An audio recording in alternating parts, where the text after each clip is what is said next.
Jenderal Sinaka yang memberikan kesempatan bagi kami.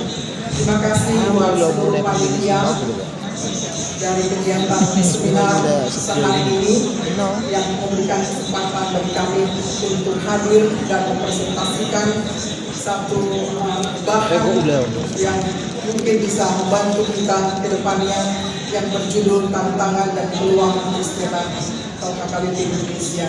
Yang kami hormati Objek Urus KKBP, Pendeta Dr. Dandi Bartoli, Amang Sekretaris Jenderal KKBP, Pendeta David Marias Buya, dan juga Amang Kepala Departemen Ekonomia, Pendeta Dr. Bartoli Situliang, dan Inilah Kepala Departemen Diakonia KKBP tercinta, Pendeta Deborah Prada Nurul Sinaga, dan Ketua KRP yang kami cintai, Pendeta Dr. Robinson dan seluruh para peserta seminar sehari. Izinkan kami untuk menyampaikan presentasi ini dalam waktu yang sesingkat-singkatnya. Marilah kami undang untuk pertama Yelia. Kalau saya katakan kobarkan Injil, yes. Pertama. Baru yang kedua, kobarkan Injil, yes, yes. Yang ketiga, kobarkan Injil, yes, yes, yes. 3 kali ya.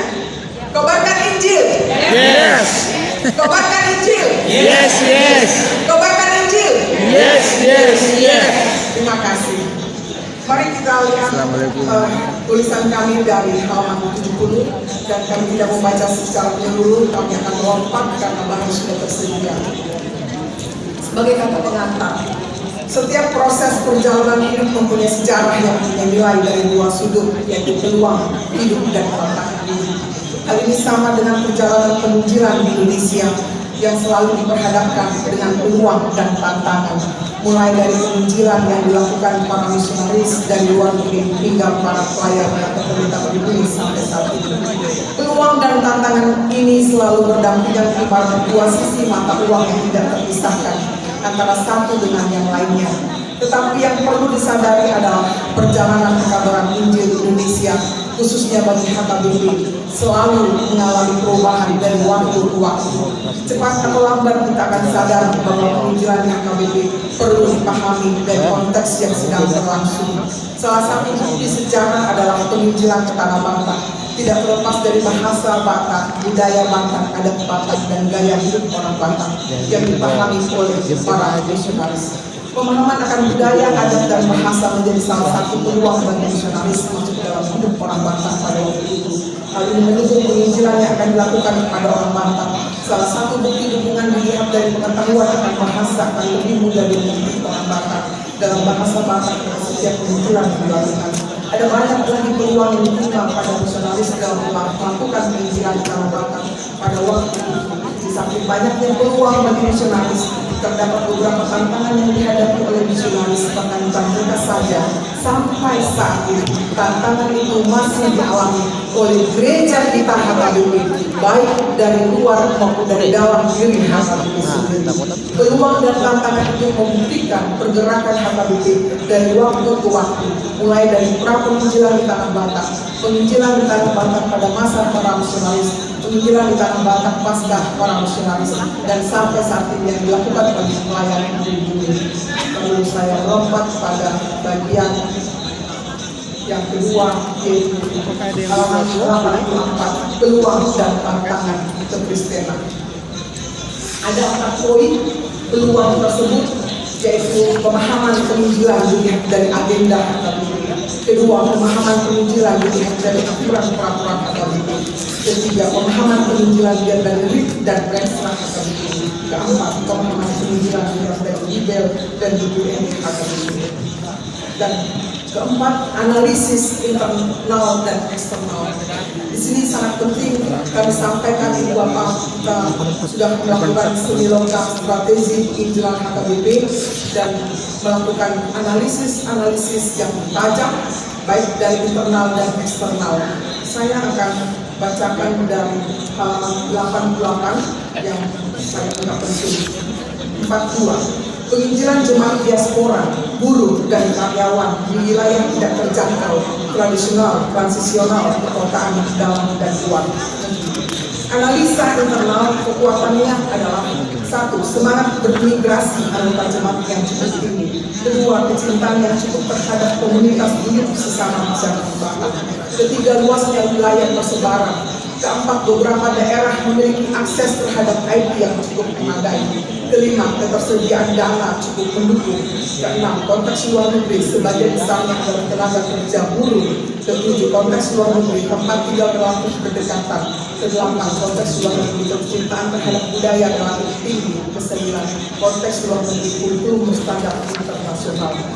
Kelemahannya: satu, beberapa daerah berada di medan yang sangat cukup sulit, baik dari segi jaringan infrastruktur termasuk akses komunikasi; kedua, waktu bertempuh relatif sedikit; ketiga, terbatasnya pos PI; keempat, terbatasnya tenaga PI; kelima, ketersediaan dana terbatas; keenam, kemampuan pelayan relatif terbatas; ketujuh, pelayanan kurang menyentuh dan belum begitu fokus menyentuh persoalan yang dihadapi para buruh; delapan, konteks luar negeri izin kerja dengan pihak pemberi kerja; sembilan, konteks luar negeri keterbatasan pendapatan menyebabkan para buruh di luar negeri harus bekerja overtime; ke-10, degradasi identitas budaya, agama, dan etnis.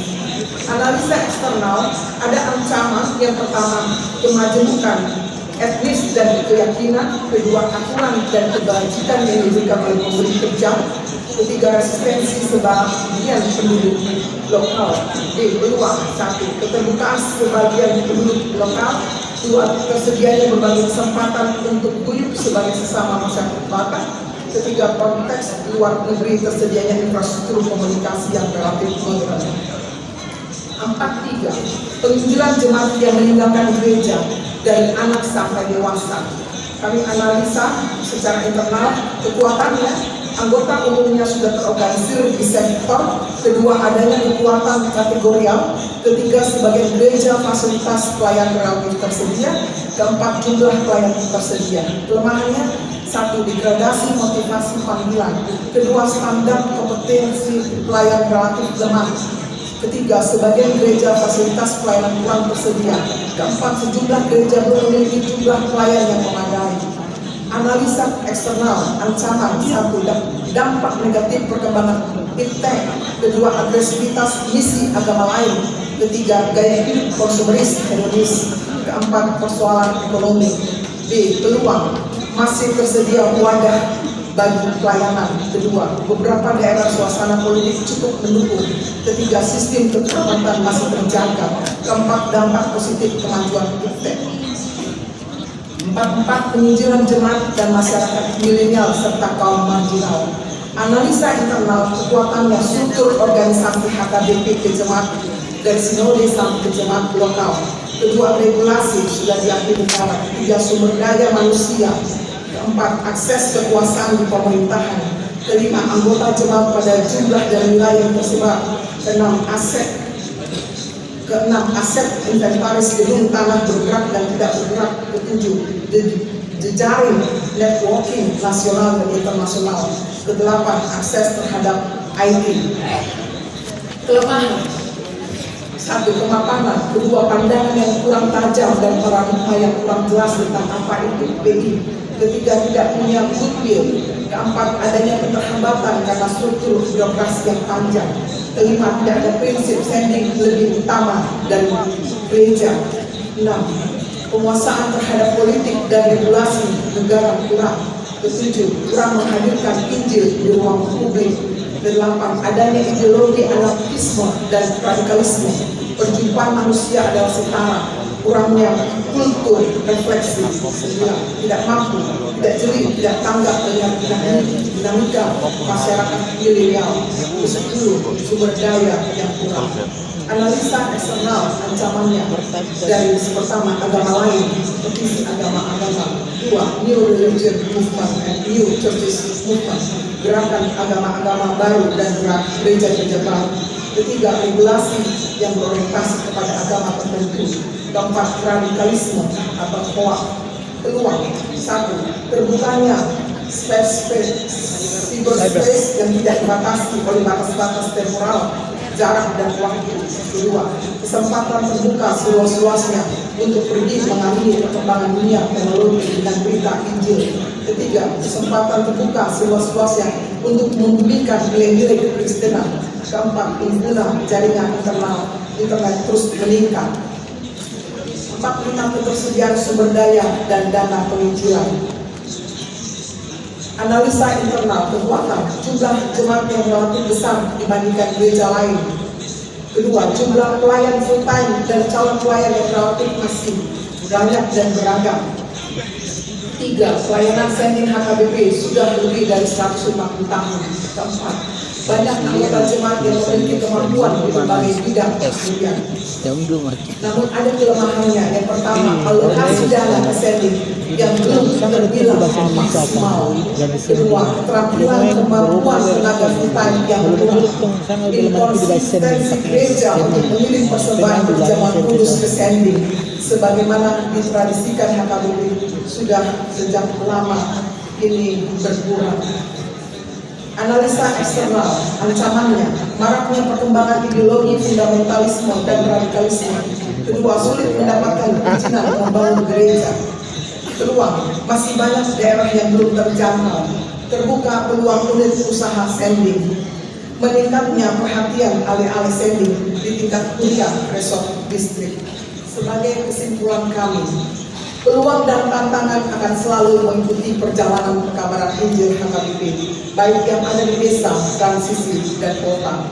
Konteks dan keadaan daerah akan mempengaruhi peluang dan tantangan untuk pekabaran Injil, mulai dari daerah yang akan dirintis, jemaat yang sudah meninggalkan gereja dari anak-anak sampai dewasa, kepada kaum marginal, buruh, jemaat di luar negeri, bahkan sampai kepada kemajuan teknologi saat ini yang dikenal dengan sebutan industri 4.0, serta tidak lepas dari ketersediaan dana dan tenaga kita untuk itu melayani itu semua.